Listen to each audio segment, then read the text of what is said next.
नया बजट है इसको अब देखना यह है कि हारून साहब की राय में, उनके तजिए में ये खुश आइंद है या फिर इसमें अमेरिका की कुछ ना कुछ ख्वाहिशात पहना हमें नजर आएंगी। हुकूमत का जो नया बजट है इसको अब देखना यह है कि हारून साहब की राय में, उनके तजिए में ये खुश आइंद है या फिर इसमें अमेरिका की कुछ ना कुछ ख्वाहिशात पहना हमें नजर आएंगी।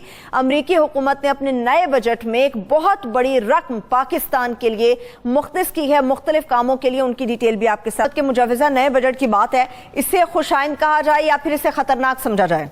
नहीं, कोई खतरनाक बात नहीं है। बात ये आप रिएक्ट किस तरह करते हैं। 635 मिलियन डॉलर वो डोनाल्ड ट्रंप ने मदद रोक दी थी, अब उन्होंने बहाल कर दिया। कुछ 100 अरब रुपए जो देखिए, चीन हमारा दोस्त है, सबसे ज्यादा काबिल एतमाद दोस्त है, मगर उनके निज़ाम में इसकी गुंजाइश नहीं है कि वो ग्रांट दें। अमेरिकी बजट में वैसे ही एक मामूली रकम है, लेकिन ये जाहिर करती है कि पाकिस्तान से वो ताल्लुकात चाहते हैं। पाकिस्तान से ताल्लुकात बहुत, सलाला चौकी पर हमले के बाद ताल्लुकात हमेशा बहुत निचली सतह पर रहे हैं। अब इसको वो इम्प्रूव करने की पहली यानी कोशिश सामने, पहली अलामत है ये। सही, ठीक है। अब आप इसका मतलब ये है, एक तो इसका मुस्बत पहलू है कि पाकिस्तान की अहमियत को तस्लीम किया उन्होंने। इसका एक और पहलू भी है। सवाल ये है कि यहाँ जो उनकी लॉबीज के लोग हैं, जो सरकारी मुलाजमतों में भी हैं, दफ्तर खारजा में भी हैं, NGOs में भी हैं, दानिश्वरों में भी हैं, मीडिया में बेपनाह उनकी इन्वेस्टमेंट है, तो वो काम करने की उनकी तो आज़ादी बाकी ना रहे। अगर पाकिस्तान उनके दरमियान मगायरत बढ़ती जाए और खलीज बढ़ती चली जाए, पाकिस्तान की अहमियत को उन्होंने तस्लीम किया है। लेकिन दूसरी तरफ हमें कॉन्शियस रहना होगा। हम इस अमेरिका की ख्वाहिशात पे अड्डे तो हम उन्हें दे सकते नहीं, इसका तो सवाल ही पैदा नहीं होता। ठीक है, ठीक। अड्डे अगर हम उन्हें देते हैं तो हम अपनी आज़ादी गिरवी रख देंगे, और मेरा नहीं ख्याल कि यह हमाकत कोई कर सकता है। अफगानिस्तान के मामले में हमें नहायत मुतवाजन पॉलिसी इख्तियार करनी पड़ेगी, और ये पॉलिसी पार्लियामेंट में बननी चाहिए। ठीक है, एक ओपन डिबेट के जरिए। ठीक, ये फैसला ना इस्टेब्लिशमेंट कर सकती है ना हुकूमत कर सकती है।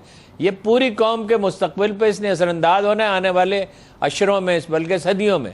ये वो फैसले हैं जो कौमों के मुस्तकबिल पे तादेर असरअंदाज होते हैं। कौमों का मुस्तकबिल तो हारून साहब मुल्क की इकॉनमी और कोविड की सूरत हाल से भी जुड़ा हुआ है। जी, खुदा का शुक्र है, इकानमी बेहतर हो रही है। अब देखिए, अब एक तो मसला ये है ना कि हुकूमत कोई भी हो, इमरान खान साहब भी यही करते थे, अब भी अपोजिशन ये कर रही है, यानी 3.94%, जो दरअसल 4% है, इकानमी में बेहतरी आई है। और सारे अवामल सब लोग जानते हैं। आज तो रिकॉर्ड ही टूट गया कि वो 2 अरब रुपए का हिस्से का कारोबार हुआ है, तो उससे भी जाहिर है सरमायाकार को एतमाद है तो हुआ है ना। और उससे ऐसा लगता है पोजीशन 100 की कैफियत में है और स्टेट ऑफ डिनाइल में है कि नहीं जी कोई तरक्की नहीं।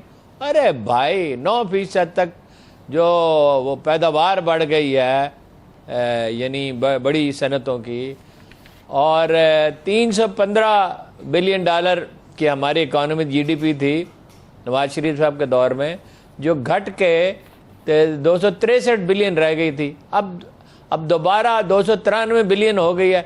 30 बिलियन का इजाफा हुआ है। यानी इस कोविड में, इस खराबी में, कर्जों के उस बोझ में हुकूमत की परफॉर्मेंस तो अच्छी नहीं है। यानी वो दानिशमंदाना फैसले तो नहीं हुए। वज़राए खारजा, वज़राए ख़जाना बदलते रहे, सेक्रेटरी ख़जाना बदलते रहे, सिविल सर्विस में बेपनाह तब्दीलियाँ होती रहीं, उसकी मॉनिटरिंग नहीं हुई। उस्मान बुज़दार जैसे आदमी को चीफ मिनिस्टर बना दिया। लेकिन खुदा करके अगर बेहतरी होने लगी है तो उसमें कौम में एतमाद पैदा करो। ठीक है, कोई कारोबार बढ़े, कोई मुलाजमतें पैदा हो। वो उल्टा इस पर तनकीद हो रही है कि नहीं, ये इदाद-ओ-शुमारी गलत है। यहाँ कोई सागदार बैठा हुआ है जो फज कर लेगा इदाद-ओ-शुमार को। और अगर ऐसा होगा तो क्या आलमी अदारे, मैंने उस दिन भी आपसे कहा था कि आलमी अदारे क्यों नहीं बोलते अगर ये गलत इदाद-ओ-शुमार है? कोई इंटरनेशनल मीडिया क्यों नहीं इस पर तनकीद करता? जैसे वो दरख्तों का मामला है, वो बाय द वे मैं उसका जिक्र कर रहा हूँ कि जी इमरान खान ने कोई दरख्त नहीं लगाया, हत्ता कि सिराजुल हक जैसे आदमी ने ये बात कह दी, जिनसे ये तवक्को रखी जाती है कि गलत बयानी नहीं करते, कि जी वो 1 लाख गंदम के पौधे होंगे, 1 अरब। ओ भाई, सारी दुनिया मानती है, तमाम मुतल्लिका अदारे मानते हैं, अक़वाम मुत्तहिदा के अदारे मानते हैं, जो ये यानी आलूदगी से मुतल्लिक जो अदारे हैं दुनिया भर के, वो मानते हैं। इसी तरह ये एक रियलिटी है। जो इमरान खान की गलतियां हैं वो गलतियां हैं, ठीक है, हम रोज उसकी गलतियां पॉइंट आउट करते हैं और सही। करने चाहिए। इसी तरह इकोनॉमी में देखिए ना, एक मसला है, मसला संगीन, अब भी संगीन तरीन मसला अब भी वही है, वो है महंगाई का।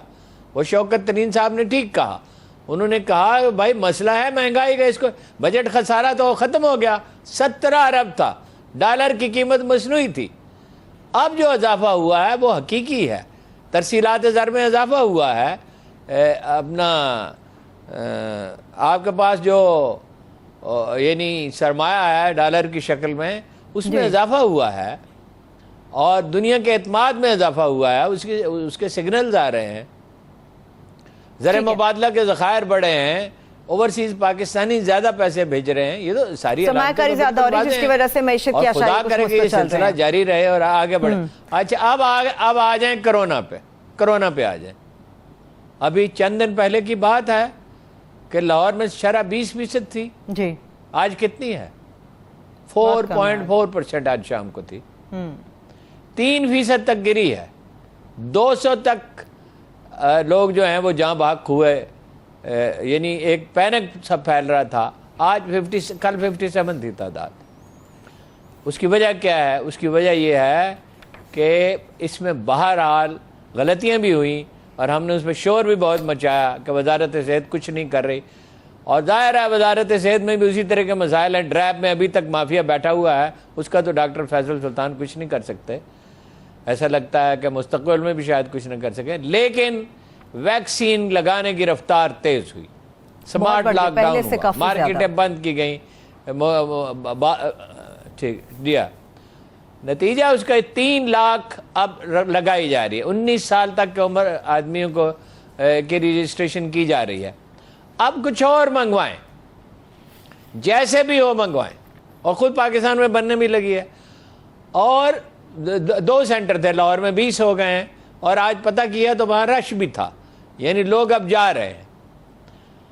तो मजीद मंगवाएं। और ये भी अच्छा किया कि असातिज़ा को तालीमी सेक्टर को तरजीह दी और अखबार नवीसों से कहा कि प्रेस क्लबों में लगा देंगे। नतीजे में कोरोना की शिद्दत कम हो रही है।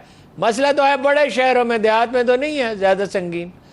अगर लाहौर, कराची, गुजरांवाला, फैसलाबाद, हैदराबाद, पेशावर, बड़े शहरों में, और भी रावलपिंडी, इस्लामाबाद मेरा ख्याल है कि 3 महीने में ख़त्म हो जाएगा। यानी मसला बड़ी हद तक काबू में आ जाएगा। ये 4-5 महीने में आप कर लेते हैं तो इकोनॉमी आपकी उठ खड़ी होगी, इसी रफ्तार से काम आगे और आप खुशहाली की तरफ बढ़ने लगेंगे। ठीक है। अच्छा, एक चीज की मैं वजाहत कर दूं। वो जो यानी इंडियन वो जो किस्म है वायरस की, वो बहुत दिन से माहिरीन मुतवज्जो कर रहे थे कि अफगानिस्तान के बॉर्डर से खतरा है। ये तो खैर दुबई से हुआ है जी। वो इंडियन वायरस नौयत क्या है जो वो ये है, मैंने पूछा है। कल मैंने बरतानिया में कुछ मुमताज़ लोगों से रब्ता किया जो माहिरीन हैं जदीद मेडिसिन के और बड़े जिनकी दुनिया में हैसियत तस्लीम की जाती है। तो उनमें से एक साहब ने कहा, मुझे बताया कि इंडिया में बहुत ज्यादती बरती गई। एक तो वो मसला है ना, जलसे जुलूस करते रहे मोदी साहब, ये बंगाल के इलेक्शन थे, वो कुंभ का मेला भी था। जी आखिरी 2 मिनट है हारून साहब। पाकिस्तान में 4-5 माह के अंदर सूरत हाल इंशाअल्लाह काबू में आ जाएगी। इंशाअल्लाह। आपने